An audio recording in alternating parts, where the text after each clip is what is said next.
know how much I insist on warming up and how much time I spend doing that. I think it comes from my ballet background, where we had a lot of injuries and we needed to be careful and to really warm up the body, warm up the joints, get connected before you start the big amplified movements that require a lot of strength and energy, and you do that gradually. So I'm a massive fan of warming up the body, and it also feels really nice because then it's a lovely transition. The body feels ready, you feel toned, and you feel calibrated to go into the much more demanding movements. So here's a few selections of here's a selection of my favorite go-to warm-ups. Some of them are more sort of yoga orientated, some of them are more sort of Pilates orientated. You can pick and choose your mix. Have fun, enjoy it, and try some of these moves yourself. So one of my favorite ones to start is just taking really big arm circles, standing up. Inhale, look up to the sky. Exhale, reach back. Inhale, that just stretches the spine, really brings in some synovial fluid into the shoulder joints. Just feels like a lovely stretch. And then you reverse that. Inhale, look up. Exhale, come down. Inhale, look up. Exhale, come down. Inhale, press. I like to drop the arms here just to give a nice kind of feeling of relaxation. The other one is lifting the shoulders up high and relaxing down. That's a really good one for yoga when we're going to start to relax. Get into our body and down into the ground. That helps to ground as well. Take a deep inhale and a deep exhale. Another one that I really love to do is hands on the belly. Open the belly and the rib cage on the inhale. Exhale, press the belly in, squeeze the glutes, rib cage close. Press down on your feet and get taller through the crown of your head. Inhale, open it up, release. Exhale, close everything, press down and really anchor down. Good. Inhale, release. And exhale, this really helps to get you connected to a standing felt sense sensation of what it's like to brace your abdominals and brace that whole sort of center core and stay connected. And then we breathe through the rib cage only, so keeping the belly pressed. Inhale through the rib cage, exhale through the rib cage. So you don't have to compromise your middle belts. You can simply keep that pulled in and simply isolate the rib cage. I say simply, but it's not always that easy. And exhale. So this is actually really important, and we really use it a lot in dance because we really have to protect that lower back to be able to dance. We can't afford to let go of the abdominals as we breathe in, so we have to learn how to keep the abdominals pulled up and breathe through the rib cage only, while squeezing the glutes and pelvic floor pulled up as well. Good. Another one that I really like that helps to get into the body is this beautiful kind of press where you just let go. You can have a little bend in the knees and you just kind of let go, and that's just a really lovely kind of way to get the spine twist and to orient in different directions, and a nice little warm up for that spine before we get into those big twists afterwards. Another one that's really great for the shoulders is wrap and hit and wrap and hit, and the idea is actually to hit the hands at the back as high as you can at the back there. That really gets a nice warm up in the shoulders before all those beautiful chaturangas or press ups that you're going to use your shoulders for in order to take weight and then relax. Another one is just shaking the hands. That really gets it nice and through. Another one I like to do is just unhinge your hips, just side to side, and then use your side body to lean over. And you've seen this a lot in my videos. I use this a lot, and it's really good to get the whole body stretched out. It also helps you to get out of a low mood. This stretch is well known in Hatha yoga to give you a really nice uplifter in your mood, and you can stay in it and then stretch it out, or you can take it further and feet together, interlace the fingers, pinpoint your fingers, index fingers together and lean over here, and that's a more deeper stretch. I'd only use this one if we've warmed up beautifully, but that's a really good one as well. And then we go into the hip circles. It's really good. You might hear your hips cracking, and that's just a really lovely way to not only just warm up the hips, but also kind of unwind any kind of stuckness in 5 in one direction and 5 in the other direction. And then moving on from here, continuing to warm up those hips. You can take some hip circles. 1, 2, 3, 4, and 5, and in the other direction. 1, making sure that knee is really lifting up. 2, 3, focus your gaze. 4, 5. It also starts to get that sense of equilibrium, that sense of balance to start working. And that supporting foot is a warm-up and a bit of a challenge for that supporting side as well. 4 and 5. Good. And that's kind of what I like to do for my standing series for yoga.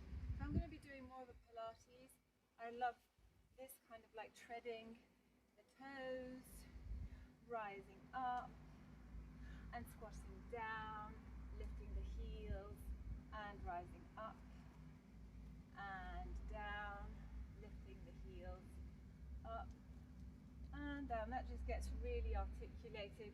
In Pilates we're going to use a lot more strength in the training with the squat, so that's a nice way to train that. Also, this is a lovely one for Pilates, just getting a little bit of right left brain going, a little bit more energetic. And there's lots and lots of squats that I use to warm up. They're not actually part of the training of my class, they're all warm-ups. So anything that I'm doing with squats like this, or squats like here, all the parallel ones that we did before, they're all warm-up. We're not actually getting into the core yet. So now, another really beautiful one for standing but moving down towards the ground is the roll downs and the roll ups. And I like to take a nice rise here and down and a shoulder rolls. Now for the yoga, that's going to be a lot slower. For the Pilates, it's going to be more at this rhythm. But they're both equally good. And then this is more the slower one for the yoga that you would use. I'll probably stay here and do a breath in and a breath out. And then really using each of the vertebrae to warm up all the way. And in the yoga, it would be probably more of a side stretch and here. And then there's a whole series of warming up on all fours, tabletop. And I usually love to start with the classic cat and cow. And again, we're still in the warm-up phase here. Just really bringing those hips to the shoulders, articulating the lower, the middle, and the upper back. And then reaching up to the sky with the crown of your head and here in this arch and coccyx up to the sky. Really, really going for it and kind of going as far as you can in each direction.